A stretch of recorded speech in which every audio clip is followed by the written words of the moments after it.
बात नहीं। जी जी अरोड़ा जी क्या कहना चाह रहे थे? आप बहुत देर से हाथ उठा रहे थे, हाथ नीचे करिए जी। हाँ सर, एक तो आपने मतलब रेप पे जहाँ छोड़ा था ना, मैं उस पर कुछ कहना चाहूंगा। नहीं उसमें सीधे आगे आइए। दूसरी बात नहीं सिर्फ एक सेंटेंस सर। देखिए, बात होती है कानून बनाने की, कानून बनाने की। सुनना है, मैं हार्ट टॉकर हूँ, हमें हिम्मत ही नहीं है कानून बनाने की। सऊदी अरेबिया से तो लीजिए, कानून बन जाएंगे। सऊदी अरेबिया से लीजिए, लेकिन मेरा देश दूसरा है, मेरा देश में चीजें हैं। हम तो वकील भी देते हैं दूसरे को, सामने खड़े वाले आलू को वकील भी देते हैं। अरोड़ा जी आपकी भावना समझते हैं, आपकी भावना बहुत पवित्र है। You want to punish them and you punish them severely. मैं तो ये कहता हूं कि पनिश देम सीवियरली सबसे ज्यादा। मैं अरोड़ा जी बात समझ गया, लेकिन ईंट मारने का अधिकार, ईंट मार के मार देने का इस देश में शायद मुझे लगता है ये संभव नहीं है। लेकिन हाँ, मैं मानता हूं कि फांसी पे लटकाने के लिए होना चाहिए, फांसी होनी चाहिए। ये मैं मानता हूं, किसी रेपिस्ट को फांसी होनी चाहिए। मैं इस फेवर में हूं जी, बिल्कुल। मैं फिर से लौटता हूं, सब्जेक्ट पे लौटता हूं जी। प्रतीक जी, वैसे तो बीजेपी पार्टी के जो प्रवक्ता हैं उनकी बात को बहुत सीरियसली नहीं लेना चाहिए, क्योंकि बिदुड़ी छाप पार्टी है। ये बिदुड़ी छाप पार्टी है। ये गलत। नहीं,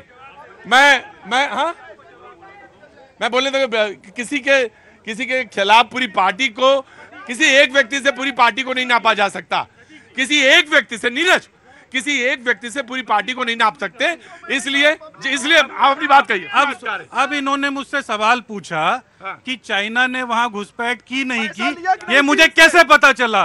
वो जो राम माधव 12 बार चाउमीन खाने गए थे ना चाइना, और वहां से गोवा के लिए जो टेंडर की फाइलें लाए थे, उन राम माधव ने मुझे बताया, जाके पूछ लीजिएगा। प्रतीक जी एक सवाल का जवाब नहीं स्वीकार कर रहे हैं। चीन से पैसा लेने वालों की हैसियत क्या है? चीन से पैसा लिया गया है, पब्लिक डॉक्यूमेंट में है, पब्लिक डोमेन में है, उसका जवाब नहीं। और दूसरी बात, पीएम दूसरी बात, ये सवाल तब जब रेप का मामला आता है, ये जो पॉलिटिकल पार्टीज के नेता हैं उनको समझना चाहिए। राजस्थान के मंत्री का पति रेप में आरोपी है, और रेप में आरोपी होने के बाद भी वो गहलोत के साथ घूम रहा है, राहुल गांधी के साथ घूम रहा है। प्रतीक जी, अभी आपने एक एक्ट की बात की थी ना, पॉस्को की, कौन से साल में आया? उसके बाद एक निर्भया फंड बना इस देश में। इनकी सरकार में पूछिए, पीएम केयर्स के पैसे तो खा गए, और उसको बोला कि ये तो पब्लिक ट्रस्ट ही नहीं है। तो वैसे ही निर्भया के फंड के सर, पीएम केयर फंड से वेंटिलेटर खरीदे गए। जब कोविड आया था हमारे पास वेंटिलेटर नहीं था, वेंटिलेटर दिया उसी पीएम केयर फंड ने। हमारे यहाँ ऑक्सीजन प्लांट हर हॉस्पिटल में लगा उसी पीएम केयर फंड से। आप फंड पे आरोप लगाते रहिए, लेकिन अगर हमें वैक्सीन मिला तो इसी सरकार में, और हम सब जिंदा हैं तो इसी पीएम केयर। कोरोना इसी सरकार में आया था तो वैक्सीन कब होता है? छोड़ दो। पीएम केयर फंड तुमने बोला, मैंने बीच में नहीं बोला, मैंने पहले अच्छा सुनो, कोरोना इसी में आया तो इंतजाम भी इसी में करोगे। आपदा प्रबंधन करते हो कुछ के नहीं करते हो? कोरोना को जब भूख लगेगी तभी खाओगे, आदमी होंगे जब भी भूख लगे तभी खाओगे। पीएम केयर फंड का 24 में आने दीजिए। पीएम केयर फंड का जब ऑडिट होगा ना, चुन के जेल भेजेंगे, चुन के जेल भेजेंगे। और सुनिए महिलाओं की बात, रुक जाओ, महिलाओं की बात हो रही थी। मेरी अपनी पंक्तियां दो वो रख देता हूँ, जल्दी रखो। देख थक गई द्रौपदी, जग में होता अत्याचार, त्याग लोक मर्यादा को कर में धारण कर ली तलवार, और हाँ कृष्ण पुकारे अपना ना ही विष्णु से करे गुहार, बड़े दुशासन चीर खींच ले तो दे उसकी भुजा उखाड़। कांग्रेस पार्टी के दुशासन इस देश में रहेंगे।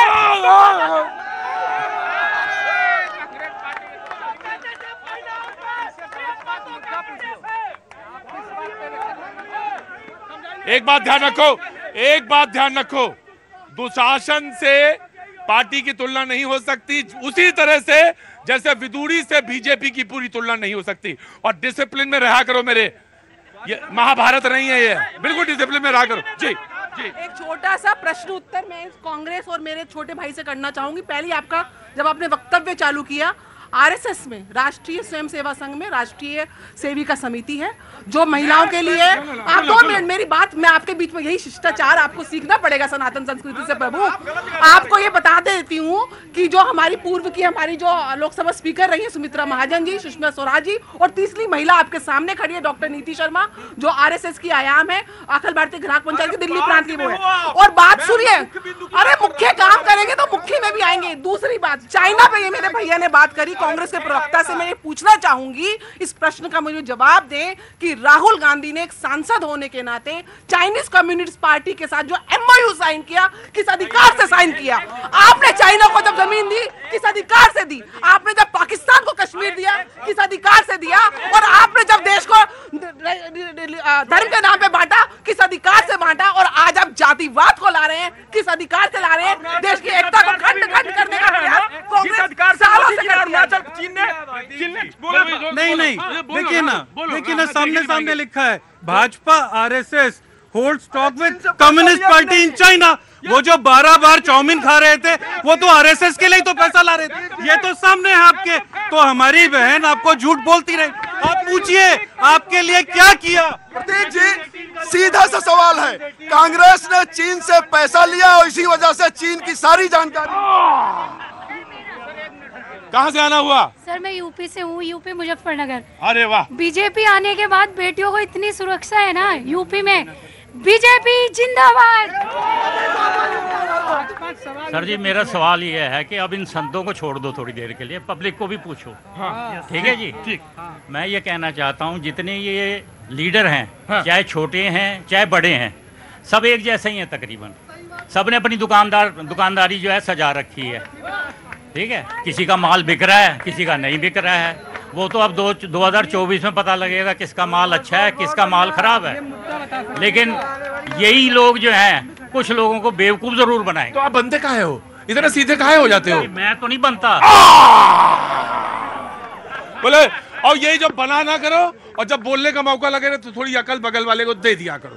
तिवारी जी अभी रुको, अभी मौका। जी जी सर, ये कांग्रेस वाले चिल्ला रहे इतनी देर से बीजेपी। अरे सारे लोग कांग्रेस वालों से ही सवाल पूछते रहते हो, क्योंकि कांग्रेस वाले ही ज्यादा गला फाड़ के चिल्ला रहे हैं। इनसे कहिए एक बार यहीं पे खड़े हुए वोटिंग करवा ले, दूध का दूध और पानी का पानी। नहीं, ये वोटिंग नहीं हो सकती ऐसे। ये कोई नो। देखिए, जब नेताजी रक्षा मंत्री थे तो उन्होंने जब चीन ने हिमाकत की तो 2.5 किलोमीटर अंदर घुस के चीन के सीमा के युद्ध किया। उन्होंने कहा कि अगर चीन ने